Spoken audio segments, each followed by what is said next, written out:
The Raven. Once upon a midnight dreary, while I pondered, weak and weary, over many a quaint and curious volume of forgotten lore, while I nodded, nearly napping, suddenly there came a tapping, as of someone gently rapping at my chamber door. "'Tis some visitor," I muttered, tapping at my chamber door.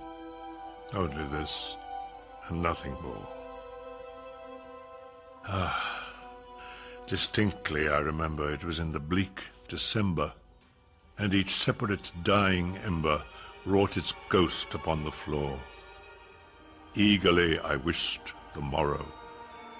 Vainly I had sought to borrow from my books surcease of sorrow, sorrow for the lost Lenore, for the rare and radiant maiden whom the angels named Lenore. Nameless here forevermore. And the silken, sad, uncertain rustling of each purple curtain thrilled me, filled me with fantastic terrors never felt before, so that now, to still the beating of my heart, I stood repeating, "'Tis some visitor entreating entrance at my chamber door, some late visitor entreating entrance at my chamber door. This it is, and nothing more." Presently my soul grew stronger. Hesitating then no longer, "Sir," said I, "or Madam, truly your forgiveness I implore, but the fact is I was napping, and so gently you came rapping, and so faintly you came tapping at my chamber door, that I scarce was sure I heard you. Here I opened wide the door."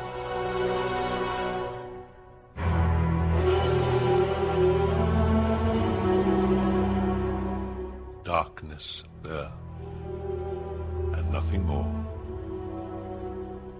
Deep into that darkness peering, long I stood there wondering, fearing, doubting, dreaming dreams no mortal ever dared to dream before.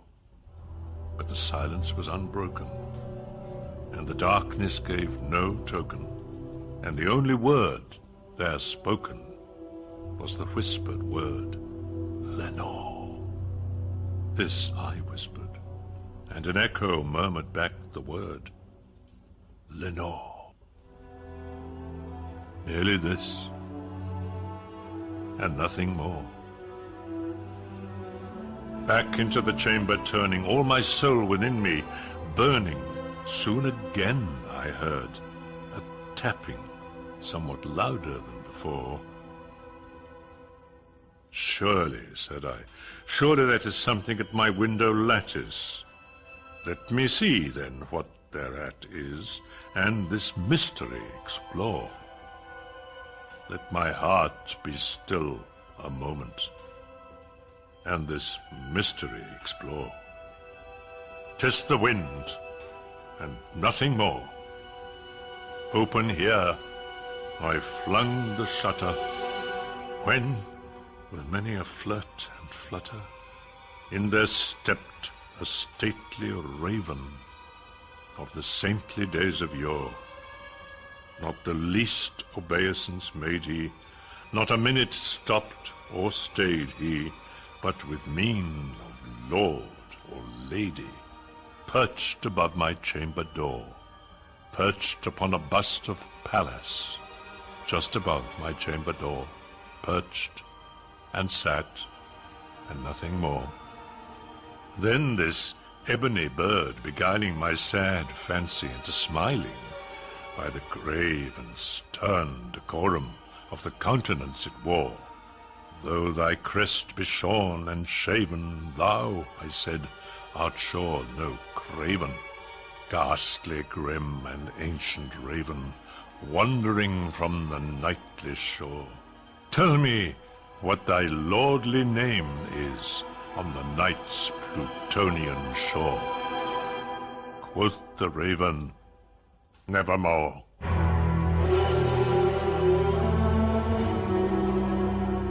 Much I marvel this ungainly fowl to hear discourse so plainly, though its answer little meaning, little relevancy bore. For we cannot help agreeing that no living human being ever yet was blessed with seeing bird above his chamber door. Bird or beast above the sculptured bust above his chamber door, with such name as Nevermore. But the raven, sitting lonely on the placid bust, spoke only that one word, as if his soul in that one word he did outpour. Nothing further then he uttered, not a feather then he fluttered. Still I scarcely more than muttered. Other friends have flown before. On the morrow will he leave me, as my hopes have flown before? Then the bird said, Nevermore.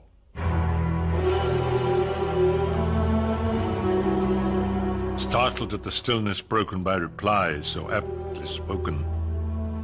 Doubtless, said I, what it utters is its only stock and store, caught from some unhappy master, whom unmerciful disaster followed fast, and followed faster, until his songs one burden bore, till the dirges of his hope that melancholy burden bore of never, nevermore. But the raven, still beguiling all my sad soul into smiling, straight I wheeled a cushioned seat in front of bird and bust and door. Then upon the velvet sinking, I betook myself to linking fancy unto fancy, thinking what this ominous bird of yore, what this grim, ungainly, gaunt, and ominous bird of yore meant in croaking Nevermore. This I sat engaged in guessing, but no syllable expressing to the fowl, whose fiery eyes now burned into my bosom's core. This and more I sat divining, with my head at ease reclining on the cushion's velvet violet lining that the lamplight gloated o'er. But whose velvet violet lining with the lamplight gloating o'er she shall press,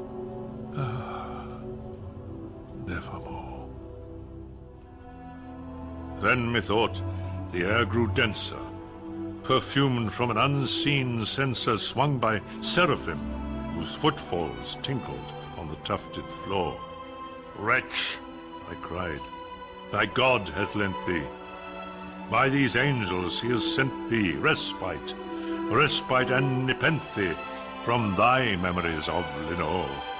Quaff, oh quaff this kind nepenthe, and forget this lost Lenore.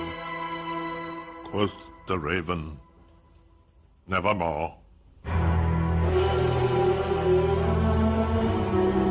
Prophet, said I, thing of evil, prophet still, if bird or devil, whether tempter sent, or whether tempest tossed thee here ashore, desolate, yet all undaunted, on this desert land enchanted, on this home by horror haunted, tell me truly, I implore, is there balm in Gilead? Tell me, I implore. Quoth the raven, Nevermore.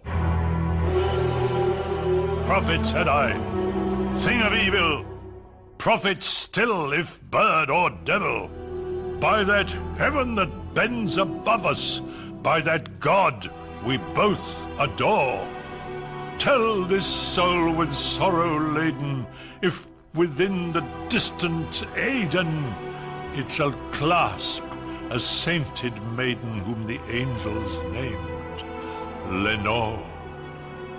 Clasp a rare and radiant maiden, whom the angels named Lenore. Quoth the raven, nevermore.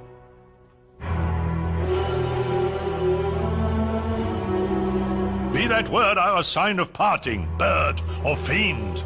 I shrieked, upstarting, get thee back into the tempest and the night's Plutonian shore.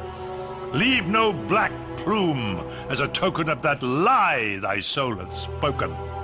Leave my loneliness unbroken, quit the bust above my door. Take thy beak from out my heart, and take thy form from off my door. Quoth the raven, nevermore.